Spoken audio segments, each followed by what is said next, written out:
We're going to have a video today on the FDR AX33. This is one of the new cameras brought out this year in 2015 by Sony. Normally I'm a Canon type person. After buying a Sony Action Cam, the quality is really good, so I've gone with Sony on this particular product. I've just wanted a 4K camera and I wanted something that will last me a few years. So I've looked at this camera. This camera came in at about $1,400 Australian. It is cheaper in the US and other countries, but I bought it locally, so if anything goes wrong I can always return it. This particular one here, there's two models on the market. This is the AX33. There's also the AX35, and I'll tell you what the difference is, and there is also the AX100. AX100 was released a couple of years ago, cost about $5,000. Now it's down to about $2,500. This one here has the eyeball that actually moves to reduce stabilization, so that makes a huge difference. So that's, you know, the AX100 has the bigger sensor. This one is more for the consumer, and having the stabilization makes it more superior, but probably less in quality. But I'm saying that too, it's 4K, so also the size is a little bit better than the AX100. So basically I've just unboxed it. I'll take you through what's actually included here. When you unbox it, they give you $25 off your genuine accessories once you register. Here's some of the accessories which are available. Just the fly, you know, you've got microphones, light, tripod. They even want you to put an action cam on the top as well. You'll see all that when you get it. The batteries are compatible with the older models as well, so these batteries here are just standard batteries, which makes them more accessible. You can buy them on eBay, things like that. Your registration card, different language instruction, different language, a couple of different languages there, instructions, guarantee, and once again, looks like, you know, different languages, the instructions. The one they do give you for English is this one here, and that's only a little thin one. So basically all of this is for all the different regions, and you can see that much paper compared to just one little one. So that's probably the only one you need. The rest can all just go in the bin. I've unboxed it here and I'll show you what's included. I did unpack it last night, charge it up. You've got your charger, which is a simple figure 8 configuration. We've got the Australian plug on the back. It did say in the manual that you could charge it on 110 or 240, and you don't need a step down or anything. You just basically plug it in to the wall and it'll do the rest in here, which I thought was pretty cool. It's got the plug on the back there. That's to charge the camera directly into the camera. So you plug the camera in and it charges the battery. So that's your charger. Nothing special there. Comes with the battery. Here's the battery here.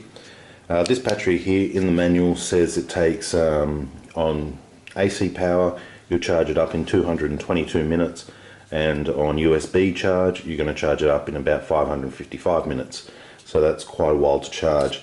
So AC is definitely a lot quicker there, but I mean, they are only small batteries, then you can buy more. So, okay. Looking in the box now, you have your female USB to male USB. This one here, I think that's micro USB to HDMI.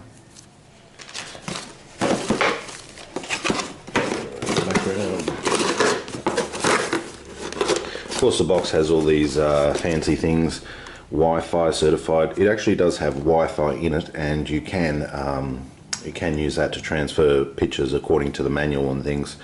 20 megapixel stills, 120 frames per second, a whole lot of features. So that's pretty cool. That's there. This is the camera here.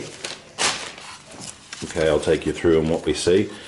First of all, we have our hand strap, which is quite good, with our USB. It just plugs in the side here. A bit firm to get out, but there we are there, USB for downloading and easy plugging and playing. On the side here you have your microphone, your speaker, and your HDMI. If you can see that, sorry, it says multi on the side, so your multi-port. We're going to be testing if we can use USB headphones and things like that, so we'll see how we go there. The feel of it is just like binoculars, so it's quite strong. The lens here you can manually adjust. It's got the scissor type door there. It's got the infrared night light there. The 5.1 sound, if you can see it there, you can see maybe 3 windows, one at the front, one there, one there. The accessory on the top, so you can slide on your action cam or whatever accessory, or a light or additional microphone. Your photo button, whilst recording you can just hit that button and take photos, which is pretty cool. 20 megapixels. You got your zoom on the top. You got change your mode between camera and video. Coming around the side here, you have your tripod connection there, your battery connection here, your record button, which is right where your thumb needs to be, exactly where you want it, and your DC input. Alright, enough said, we're just going to plug this battery in. Okay, so it just slides in, clips in. There's 2 ways to turn this on. One way, you could just pull the viewfinder towards you, and as you hear it starts up. You can look at the lens there. Now if I shake this backwards and forwards, hang on, we'll see if we can do it. If I shake this backwards and forwards, you can see that eyeball in there moving. It's always keeping it straight, which is pretty advanced technology, and that's what we like about it. You push this back in. It does have a little adjusting on the side there too.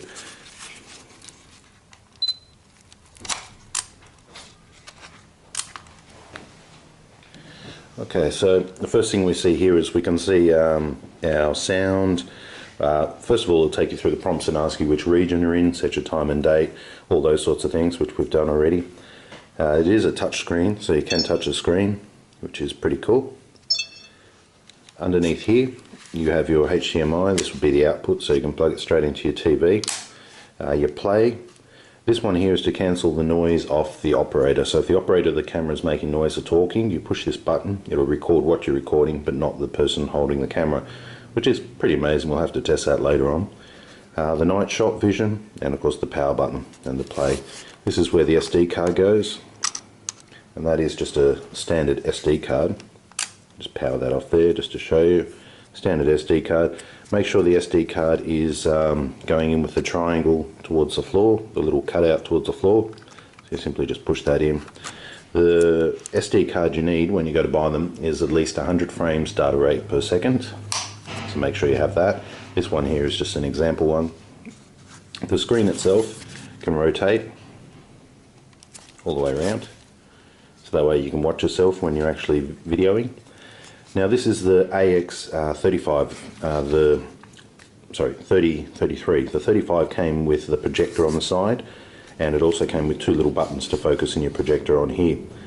In the manual it said it came with 64 gig. I wasn't sure if that was actually an inbuilt memory or if it was an SD card. The people in the store told me it was an SD card. I get the feeling now it's actually the 64 inbuilt, 64 gig of inbuilt storage plus your SD card. So this one only works on SD, that one works on the inbuilt plus the SD, I'm pretty sure. Plus you also don't have the projector on this model. This model's cheaper. I guess they want to bring out something really good to give the consumers without having to pay too much money. And when you start getting over $1,000, it all, kind of makes a difference. This model allows you to have everything you want without the projector and the 64 inbuilt, which is no big deal. You buy a few SD cards, and it's it's all there. The camera itself weighs about a kilo and a half, which is quite a bit. I'll give you some sizes on it too. We're looking 160 mil this direction. Looking at it this way, we're looking just for the body, probably about 80 mil. For the handle included, probably about 100 mil from that direction. I'll show you the bottom there, so probably about 80 mil. So it is quite a substantial sort of camera. It's quite easy on the hand for what it is, and the technology, especially on the eyeball. With the eyeball, you have a sensor in here, you have the eyeball in here, and you have what you're shooting at there. As the camera moves, the eyeball moves to compensate, so that way allowing you to get a steady photo, making all the difference on what you're actually filming on. Because if you're filming in such high definition, the smallest movement can really show up on the video and make it look absolutely rubbish and not want to purchase it. So anybody who's got the shakes or any sort of Parkinson's or arthritis, make sure you get the stabilization one, otherwise your video footage is going to look pretty wobbly. You're going to see every little movement. Alright, so to turn it on, you can just flick this or flick that, and that'll basically just turn it on. I put in a very cheap SD card, and here we are. We see here it doesn't support it. It's not good enough. That was just an example SD card. With this particular camera, it has I think 3 modes according to the manual. You have 4K, another one down, some sort of HD, and then you have your golf shot. And you can also take photos and things. You can also record in 4D and HD, I believe, as well, in MP4 format. So that way you can easily keep the 4K one for, you know, high end, and then you have the lower one that you can watch on your TVs, things like that. Also, if you don't have a 4K TV, don't worry about it. What it says in the manual is that you can use it on your HD TV, and later on when you do get a 4K TV, you'll get to enjoy the 4K benefits. So even if you're shooting in 4K and you can't watch it in 4K, eventually you will be able to watch it. So that's the camera there. I'm going to put a few more videos on YouTube once we get going with it. The manual button, of course, is to manually adjust your focus. Wi-Fi here, we're going to be testing that as well, and we're going to be testing the slow shots and things like that, and the 20 megapixels. There it is there. Quite a nice camera. If you buy one out of the box, this is what you're going to be getting. And thanks for watching.